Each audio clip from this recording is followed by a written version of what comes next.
Tout est marque avec l'agence Yucatan, partenaire de votre image, votre notoriété, votre réputation.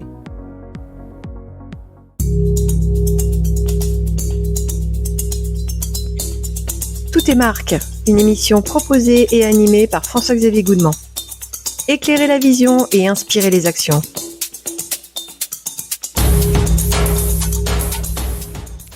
Dans ce nouveau numéro de Tout est marque, je vais parler aujourd'hui de Made in France, de bio, de vegan, d'innovation et surtout d'une très belle marque, d'une marque qui, on va le dire, a quand même un peu le vent dans le dos. Et pour cela, nous allons, et je vais recevoir aujourd'hui Maximilien Play, fondateur de la marque Jomo, J-O-M-O. Bonjour Maximilien. Bonjour. Alors, pour débuter cette émission, pour celles et ceux qui ne connaissent pas la marque Jomo, qu'est-ce qu'on doit retenir de la marque Jomo ? Principalement, ce qu'on doit retenir de Jomo, c'est que c'est une alternative saine au soda, aux boissons chimiques et aux boissons américaines. C'est très clair, un positionnement hyper pitché.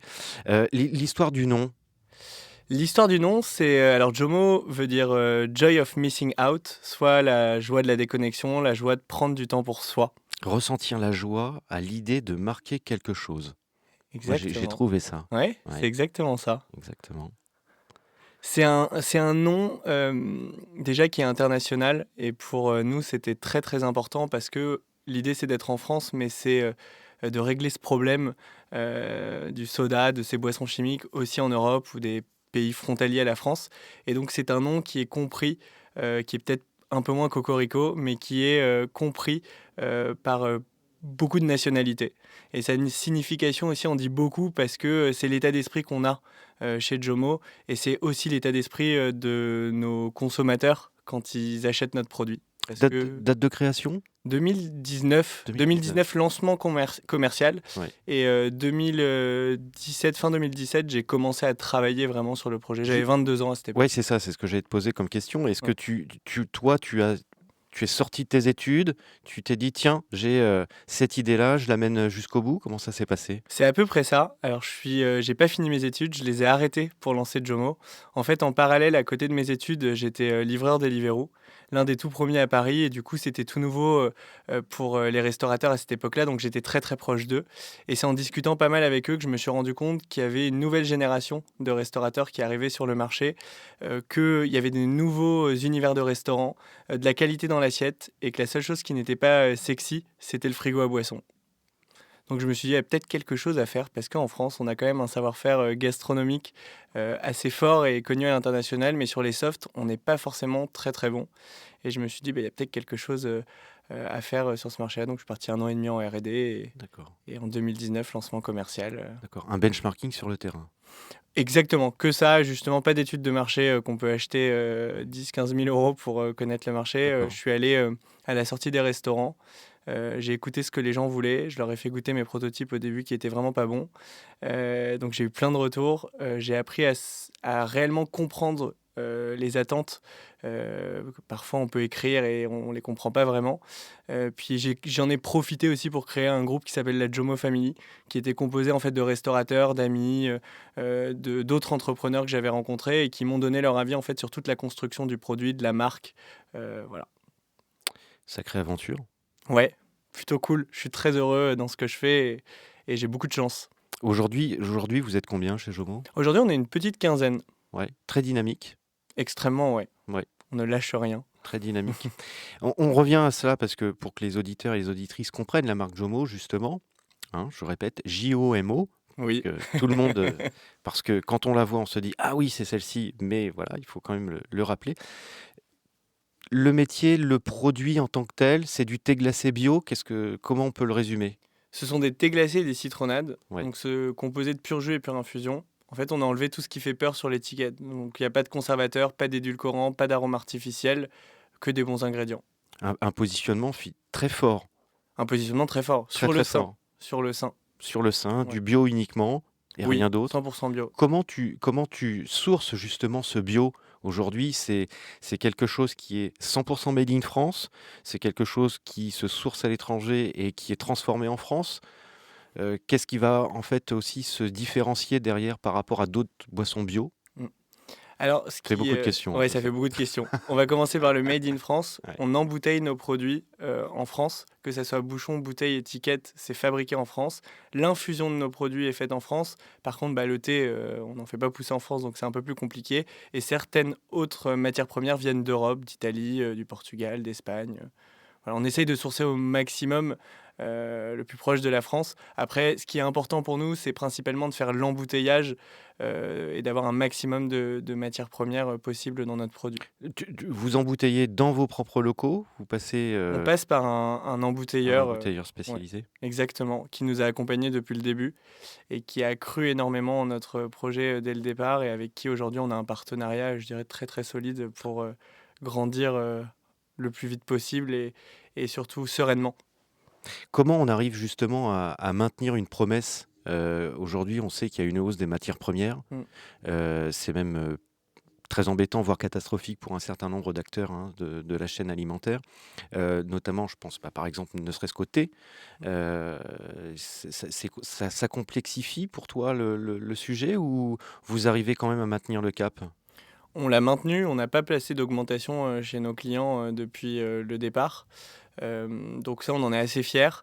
C'est le résultat en fait de notre partenariat avec justement l'industriel qui embouteille nos produits et qui nous accompagne énormément dessus parce qu'ils ont une force de négociation assez forte et aussi parce qu'on en a pris conscience et que c'est un vrai sujet chez nous de bien négocier, de toucher au bon prix pour que on reste sur un produit compétitif, un prix compétitif. Parce que effectivement, très souvent, on va nous comparer au prix des sodas au prix d'achat des sodas et c'est extrêmement dur. Alors là, on a un peu de chance qu'il y a une taxe sucre qui a augmenté et donc les prix augmentent et vont plus se rapprocher d'une autre, là où cette taxe-là peut jouer en notre faveur. Mais oui, c'est un sujet qu'on a pris au sérieux très très rapidement et que ça soit sur les matières premières, mais aussi sur les coûts de transport, sur les coûts logistiques. On a vraiment tout optimisé pour maintenir au maximum un prix compétitif. Les clients de Jomo aujourd'hui, si on doit en décrire un peu le portrait, type, ce sont des clients qui sont, B2C, B2B, restaurateurs, C'est un petit peu des 2. Je dirais oui, on a des clients B2C parce que le consommateur final, est un consommateur. Après on a un très, très gros réseau de revendeurs, plus de 4 000 en France, qui vont être majoritairement des restaurateurs parce qu'on s'est lancé avec eux et que ça nous plaît, beaucoup de travailler avec eux. Mais aussi des salles de sport, Ah, intéressant. on est un petit peu dans les salles de sport, type, salle d'escalade, salle de padel, en fait, où il y a des espaces de convivialité après justement sa séance. On est dans les entreprises. En fait, on essaye d'être dans tous les instants de consommation de la journée. Donc, ça va du petit déjeuner au bar ou à la boîte de nuit. Bon, on n'y est pas encore dans les boîtes de nuit, mais ça serait l'idée de dire si on a envie d'avoir une alternative à l'alcool, on peut la trouver. Si pendant sa pause de l'après-midi, on a envie d'aller dans la meilleure boulangerie de Paris, on y est aussi. Le midi, on y est également avec beaucoup de chaînes de restaurants qui sont très connues, comme Cogent, Jour, Mister Garden, Compose, voilà, qui sont des clients avec nous depuis le début.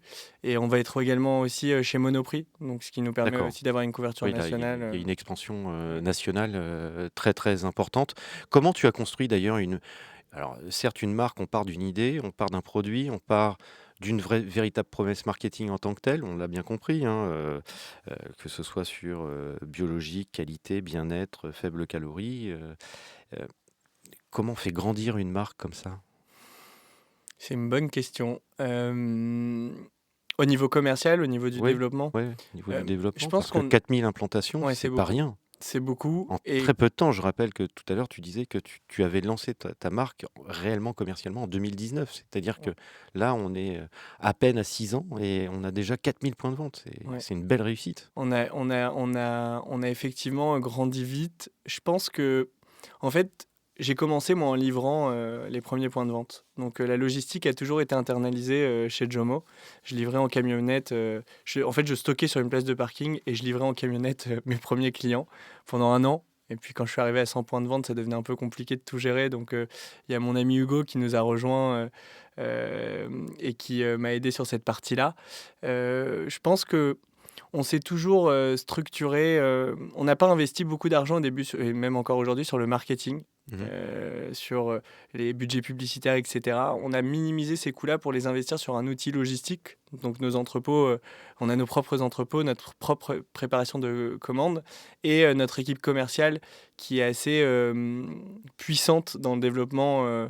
C'est une de nos forces d'être très très fort au niveau commercial et de pouvoir justement aller en phase de conquête de régions assez rapidement. Et de travailler aussi en direct, je pense, avec nos clients, ça a été une véritable force, là où dans notre métier, historiquement, les marques de boissons travaillent par des distributeurs. Et donc, ce qui est très bien. On a aussi des distributeurs avec qui on travaille, mais ça met un petit peu plus de temps parce que le distributeur a un catalogue, je ne sais pas, de 3, 4 000, 5 000 références.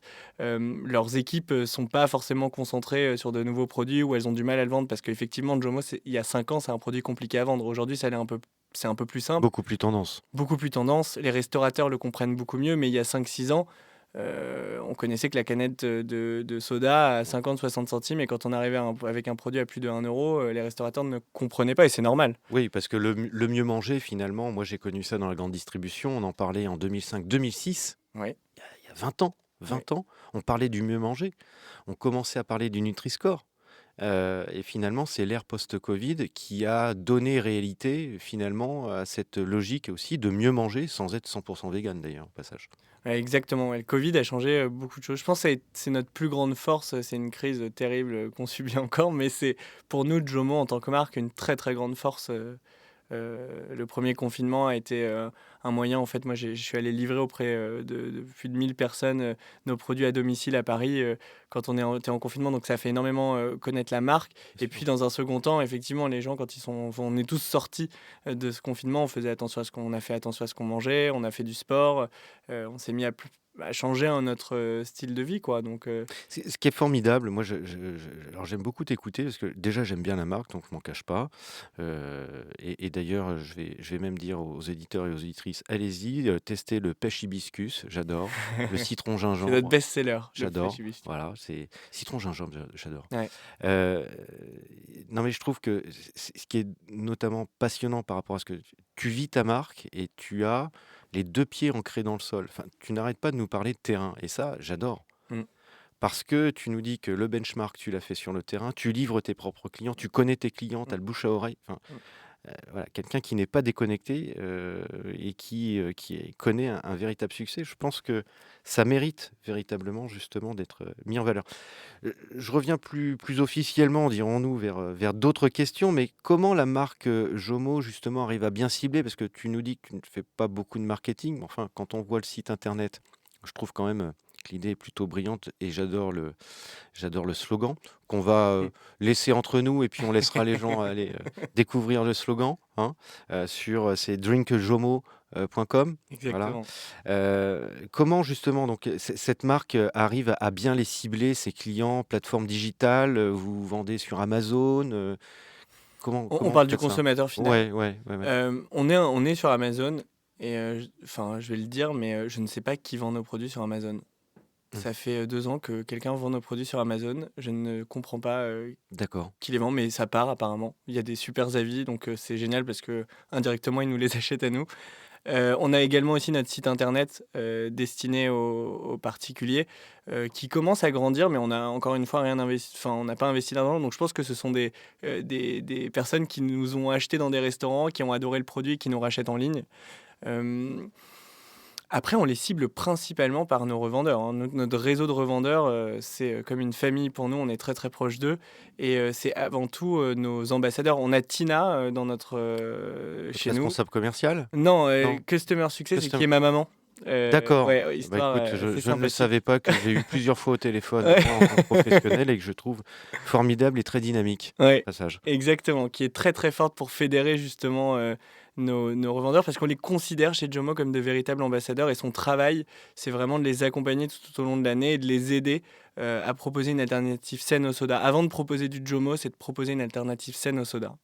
Donc avant tout, notre moyen le plus efficace de toucher nos clients consommateurs, ce sont nos points de vente avec qui on travaille, nos partenaires revendeurs. Comment on fidélise? Nos revendeurs, Ouais. en étant réactifs, ça peut paraître bête, mais quand ils ont un problème, de pouvoir répondre très très rapidement. en les appelant régulièrement. C'est un travail que justement Tina et son équipe font régulièrement, en les appelant pour savoir comment ça va, en créant un lien. En fait, nous, on n'a pas la Pour force. annoncer la nouvelle saison. Exactement. Moi, je l'ai eu en ligne pour la nouvelle C'est saison vrai? sur un de mes business. Ok. Ah ouais. Récemment? Il y a quelques mois. Ok, génial. Pour préparer l'année 2025, il y a quelques mois. Voilà. Ah ouais. Le job est fait, tu peux Voilà. valider. Bah donc tu... J'en doute pas. Mais donc tu vois, c'est ce type ouais. de relation commerciale qu'on a avec nos clients que finalement très peu de marques ont. Nous, on a digitalisé en fait toute l'expérience client pour passer les commandes, pour la facturation, pour en fait tous ces sujets-là qui sont un peu ennuyants pour nous à faire et pour tout le monde, on les a digitalisés pour qu'ils soient faciles et qu'on passe plus de temps justement à parler, à discuter avec nos clients, à avoir des retours terrain. Tina, en fait, c'est un peu le thermomètre du marché, hein. J'ai de la chance parce que c'est ma mère et donc du coup que je la vois souvent, mais très, très rapidement, elle se rend compte de ce qui se passe sur le marché et ça nous permet, même quand on crée un nouveau produit, de pouvoir tout de suite lui en parler pour qu'elle en parle à nos clients et pour voir est-ce que ça va plaire, est-ce qu'on peut le construire d'une autre manière. Les meilleures idées qu'on a eues sont celles de nos clients très très souvent, hein, des retours terrain qu'on a eus. Les nouveaux goûts, justement, Ouais. retour terrain ou perception qui est plutôt interne à Jomo. Ce que je veux dire par là, c'est est-ce que vous partez sur certains goûts parce qu'on vous les demande ou vous partez plutôt de vos idées? Alors c'est moi qui crée toutes les recettes. D'accord. Je pars à chaque fois de... Je pense que j'ai une idée en tête de ce que je veux, de là où je veux aller. On peut, enfin, tu vois, on a créé des recettes citronnade fleur d'oranger. Si j'écoutais le marché de manière générale, il faut surtout pas créer ce type de produit parce que c'est un produit qui est clivant et donc qui va faire moins de sorties. C'est peut-être le cas aussi. Évidemment, on en vend beaucoup moins que notre best-seller qui est le pêche hibiscus. Mhm. Mais c'est ça qui fait notre différence. Et du coup, je vais avoir une idée et ensuite on va en discuter avec nos clients, on va le faire goûter et c'est eux qui vont nous le faire évoluer pour qu'ils se rapprochent le plus de ce que eux auraient aimé. Mais ça n'empêche pas qu'on a eu aussi des demandes et qu'on y répond aussi. Parfois la demande du client est très souvent matchée avec ce que nous on a envie de créer. En préparant l'émission, alors c'était un peu avant que tu nous donnes en avant-première l'idée que vous alliez Ouais. chez Monoprix, c'est ça? Hein? En grande distribution. Ouais. Parce que moi, j'avais remarqué qu'au départ, vous n'étiez pas en grande distribution. Non. Et j'avais quand même cette question en réserve. Est-ce que c'était un choix volontaire ou assumé? Mais dans la finalité, il y a une volonté finalement de partir sur ce pan-là. C'est un plus pour une marque comme Jomo? Ah, c'est forcément un plus. Après, la grande distribution, c'est un jeu très, très compliqué, très, très difficile pour une petite marque. Moi, je le recommande pas forcément aux petites marques. Et d'ailleurs, c'est ça qui a fait le succès de Jomo, c'est qu'on s'est pas lancé en grande distribution. En soi, nous sommes avec Monoprix, mais nous ne sommes pas encore avec Intermarché, Carrefour, Auchan, au niveau national. Il y a une vraie volonté de continuer avec les indépendants restaurateurs parce que je pense que c'est là où on a une véritable valeur ajoutée. Par contre, dans un second tour, il va falloir qu'on y aille, mais je dirais de manière plus locale. Dans un premier temps, commencer par Paris pour avoir parce qu'il faut développer une force de vente en fait. Quand on s'attaque à la grande distribution, il faut avoir une force de vente, des personnes qui vont passer dans les magasins. Ça coûte relativement très cher et ça peut mettre une marque dans la difficulté. Et avoir des budgets d'implantation Qui sont sur des importants. box, même de la PLV. Ce Exact. ne sont pas des coûts qui sont Frais d'animation. frais d'animation. Ouais. Ouais. Ça coûte très très cher et la force de Jomo aussi, c'est d'être encore indépendant. On n'a pas levé d'argent. On s'est développé toujours avec un autofinancement. Et j'ai envie vraiment de préserver ça parce qu'on reste une toute petite entreprise, une PME, une entreprise. On est 15 et on s'autofinance et on est des artisans, on est des commerçants. Et j'ai envie qu'on préserve ça parce que je pense que tu parlais tout à l'heure de fidéliser nos clients. Et je pense que c'est également ça qu'ils aiment chez nous. Et en fait, le fait de lever de l'argent, parce que si on va en grande distribution aujourd'hui, on est obligé en quelque sorte au niveau national, de lever de l'argent pour monter une force de vente. Et on perdrait, je pense, cette âme qu'on a mis tellement de temps à créer. Donc on ira, ça c'est sûr, parce que ce problème-là, d'avoir ces sodas qui sont présents partout sur le marché, il faut, et on est plusieurs marques à se battre pour, et il faut qu'on la règle, et donc il faut qu'on règle ce problème, pardon, et du coup, aller en en grande distribution, ça va devenir bientôt indispensable. Et on va pas se mentir, aller en grande distribution, c'est aussi peut-être renoncer à certaines marges. Ah ben c'est sûr. C'est sûr, puis aussi rentrer dans des négociations qui sont compliquées, très stratégiques. Avoir une grosse partie de son chiffre d'affaires qui dépend d'une enseigne. Et cette enseigne-là peut choisir du jour au lendemain de ne plus travailler avec nous. Aujourd'hui, encore une fois, notre force, c'est d'avoir plus de 3000 points de vente avec qui nous travaillons indépendamment. Donc, s'il y en a un même qui malheureusement va fermer ou fait le choix de plus travailler avec nous, ce qui peut arriver pour des raisons X ou Y, eh bien, ça n'a pas un impact sur les 2900 autres, quoi. Stratégiquement, c'est vraiment très fort. Moi, je trouve que c'est une leçon, dans le sens où tu expliques quelque part que c'est peut-être un travail de fourmi, de longue haleine, qui demande et nécessairement beaucoup d'énergie, mais en même temps, tu ne subis pas la dépendance. Hein, on voit ça comme ça. Alors, j'ai une question qui fâche. Et maintenant, c'est la question qui fâche. J'ai toujours une question qui fâche dans l'interview et j'ai pu lire sur le site internet une production 100% française, parfaitement assumée, car c'est bien ici en France que le beau côtoie naturellement le bon. Ma question qui fâche, c'est est-ce que c'est pas un peu trop cocorico cette histoire? Ça l'est un petit peu, mais il faut l'être. D'accord. Il faut l'être. Après, chez Jomo, c'est une caractéristique de base d'être made in France. On s'appelle pas le thé glacé français, on joue pas forcément sur le fait d'être made in France à 100%, mais c'est important pour nous de l'être. C'est une valeur extrêmement importante dont on est fier, mais c'est un peu comme le bio aussi. Sur nos nouveaux packaging, on va bientôt lancer des nouveaux packaging, des nouvelles bouteilles. On a mis moins en avant, très légèrement moins en avant, le Made in France et le bio, parce que je pense que ce que principalement les gens viennent chercher chez nous, c'est une boisson de qualité, saine et responsable, et dans un second temps, le français et le bio. Parce que Tu penses que c'est une tendance aujourd'hui que les gens prêtent un tout petit peu moins d'importance justement à cette revendication, parce que ça reste une revendication, au-delà de la promesse marketing, ça reste une revendication forte. Nos consommateurs le savent, Oui. parce qu'une fois qu'on a consommé un Jomo, on sait que c'est français, c'est Ouais. écrit sur l'étiquette. Mais on n'a pas envie d'être une marque qui amène des consommateurs par le français. Aujourd'hui, on a un peu changé, justement. Peut-être qu'on se trompe, c'est un test qu'on fait. Mais ça n'empêche pas qu'on reste français, que c'est toujours écrit sur l'étiquette. Mais on veut l'être un petit peu moins parce que, en fait, face à toutes ces marques-là, il faut qu'on ait un ADN aussi un peu différent. Et qu'on ne surfe pas que sur une seule tendance qui est le Made in France. Tu parlais de nouveaux partenaires, de potentiellement même de nouveaux produits qui pourront peut-être arriver. Je sais pas, on peut peut-être avoir une exclue. Il y a une exclue Ouais. sur 2025 Ça dépend à quel nouveau produit. moment tu nouveau sors produit. cet épisode. Écoute, Mais on va lancer En fait, il y a à peu près 1 an et demi, on s'est posé tous ensemble avec Jomo la question de où serons-nous dans 1 an et demi, à quoi on va ressembler. Et en fait, on s'est dit, ok, on a un super packaging avec des bouteilles clipsables, c'est un packaging révolutionnaire, je pense l'un des plus complexes à réaliser industriellement dans le monde de la bouteille. On a des recettes qui sont moi je vais le dire, ultra Ouais. malin. Ouais, Parce que j'ai beaucoup travaillé dans le packaging, donc je peux dire que le packaging était très malin. très malin.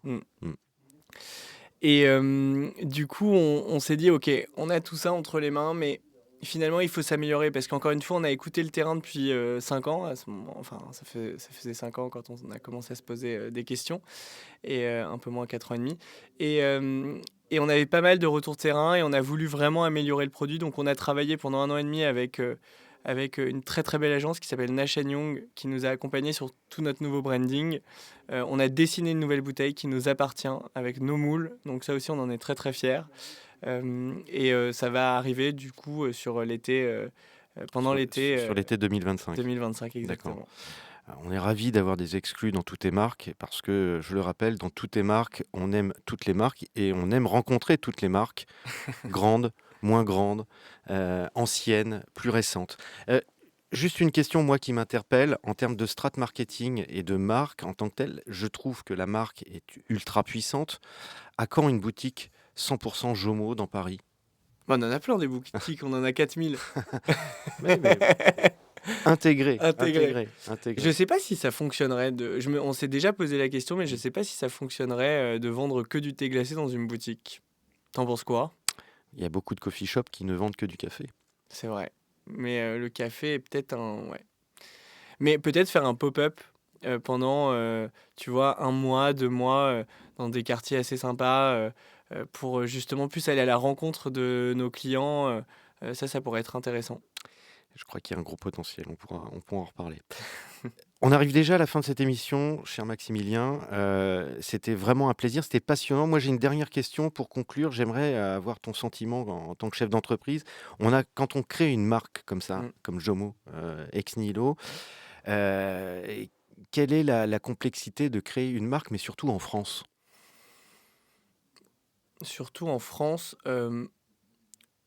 je pense que dans n'importe quel pays, c'est compliqué de créer une marque. C'est extrêmement dur, en fait, de réussir à persuader des gens d'acheter nos produits. Ça, c'est très, très compliqué. Je pense pas, après, j'ai pas une expérience à l'international très forte, mais je pense pas que ça soit plus facile dans un autre pays. En France, ça l'est. En fait, construire une marque, c'est très compliqué. Je pense qu'on soit aux États-Unis, en Italie, au Portugal, je pense que c'est extrêmement complexe. Il faut être très, très motivé. Très méticuleux, et c'est vrai qu'on a pu le voir au travers de cette interview. Et il y a quand même très très peu de pans qui sont laissés à l'abandon dans la réflexion stratégique, et je trouve quand même que c'est assez, et je le répète, c'est assez épatant. Je ne peux vous conseiller, chers amis, de consulter le site internet de la marque, car je rappelle l'adresse du site drinkjomo.com, et puis on souhaite bien entendu pleine réussite à Jomo. Merci Maximilien. Merci beaucoup. C'était Tout est marque, disponible sur les plateformes podcast Spotify, Deezer et Apple Podcasts.